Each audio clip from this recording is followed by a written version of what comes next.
ladies and gentlemen, students and scholars, teachers and trainers, professors and professionals, dear listeners and learners, those who are listening, watching, I respect, welcome, thank for your presence, for listening. Invaluable and precious words of Lord or God. It is really nice time, nice place, nice section that God has provided us time to speak, read, write and listen God's words. Dear friends, let us appreciate our Lord.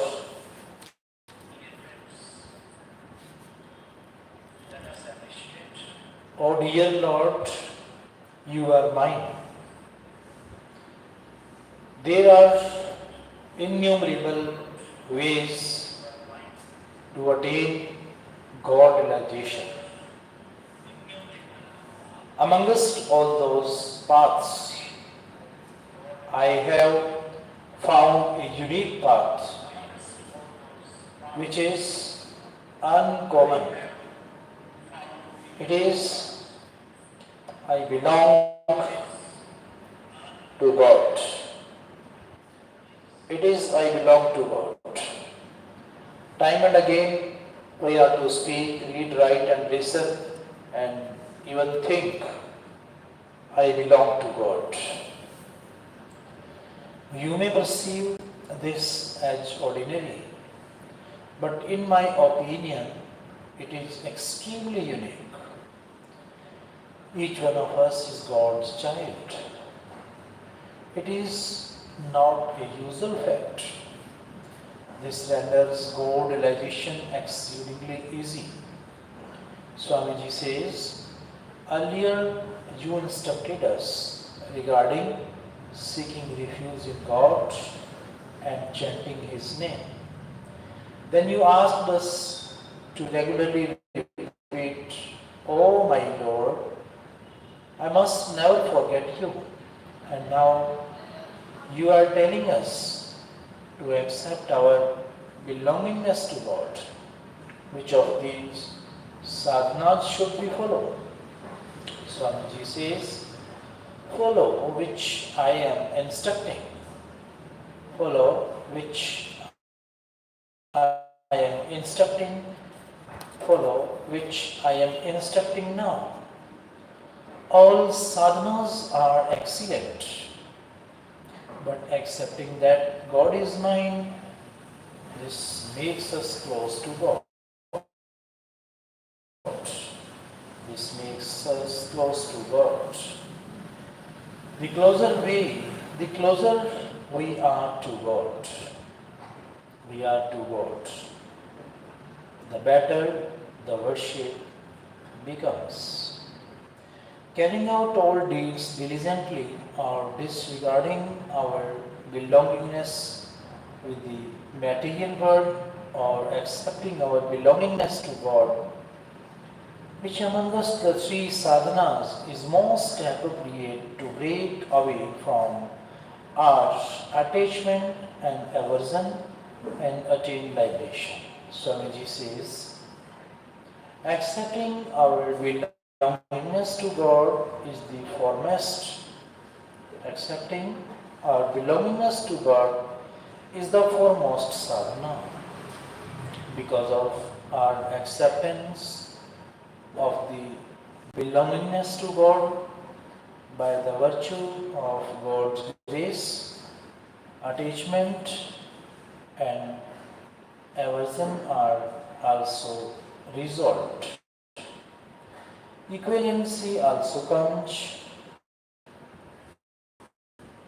Serenity is also attained and liberation is also fulfilled. Because in our agents we are fragments of God. By correcting this essence, everything else gets corrected. If you wish to effortlessly experience God, it is my request that you must accept I belong to God. This practice is much more powerful than Chup Sadhana. For instance, a daughter in your family, once married, accepts that I belong to my husband's place. Similarly, you must accept that I belong to God. This is an extremely effortless and preeminent sadhana. Extremely effortless and preeminent sadhana.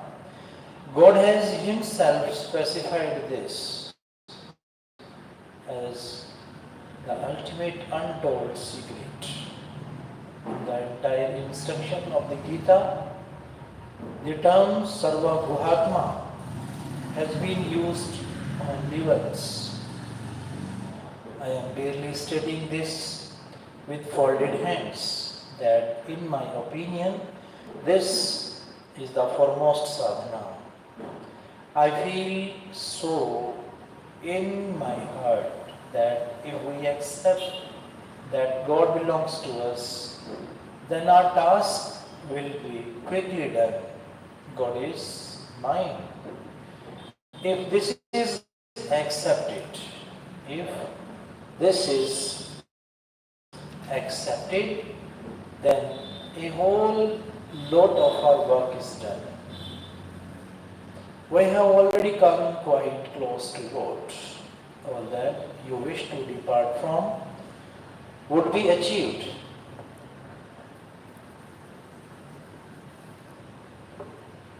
All that you wish to depart from would be achieved by God's grace. By God's grace. God's strength only. In Jnana Yoga and Karma Yoga, both sadhana means path and sadhya means destination, are distinguishable, whereas in Bhakti Sadhana, Bhakti Yoga, God Himself is the sadhana as well as the sadhya. That's why the path of Bhakti Yoga is comparatively brisker to tread. Everybody is now aware of this fact and must consider most of your work completed. It is better than God's continual remembrance to accept our relationship with God that I belong to God. A relationship is ever existing. Once the relation is embarrassed, then God's remembrance occurs inherently and doesn't have to be practiced. It happens without any effort. I have a mother in this manner. We have accepted our mother. So now we are not required to remember this. Like a rich man is always proud from within that I have so much money. Similarly, you should also at all times feel proud from within that I belong to God. However you are, you must never disregard the fact that I belong to my Lord. Be it happiness or sorrow, health or sickness, profit or loss, but I belong to God, God belongs to me. Your mind must never dwindle from this principle. There is no equivalent path. There is no equivalent path, no ability. There is no equivalent path, no ability, no strength, nor privilege than acceptance of our belongingness to God. In the acceptance of God's belongingness, the mind, the intellect, etc. are not required, whereas in other sadhanas, the assistance of the mind, the intellect are required. Even with the persisting absence of certain traits in a seeker, God chooses to concentrate only on the belongingness and not the absent traits, because our belongingness to God is absolute. He who accepts his relation with God rises above the ordinary. He becomes a Sant Mahatma. He attains serenity and eternal joy. He becomes carefree. I belong to God. Never forget this, and you will certainly experience God. You will be naturally introduced to Satsang and Sant Mahatmas.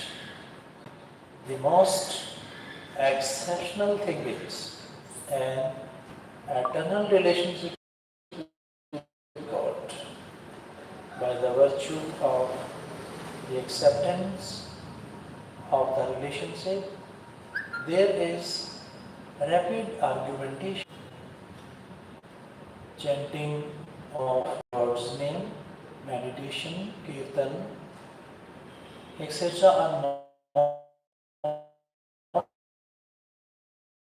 sleeping.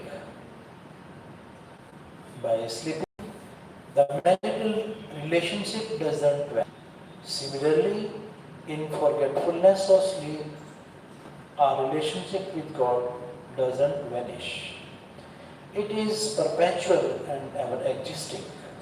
There is exertion in performing, chanting, etc.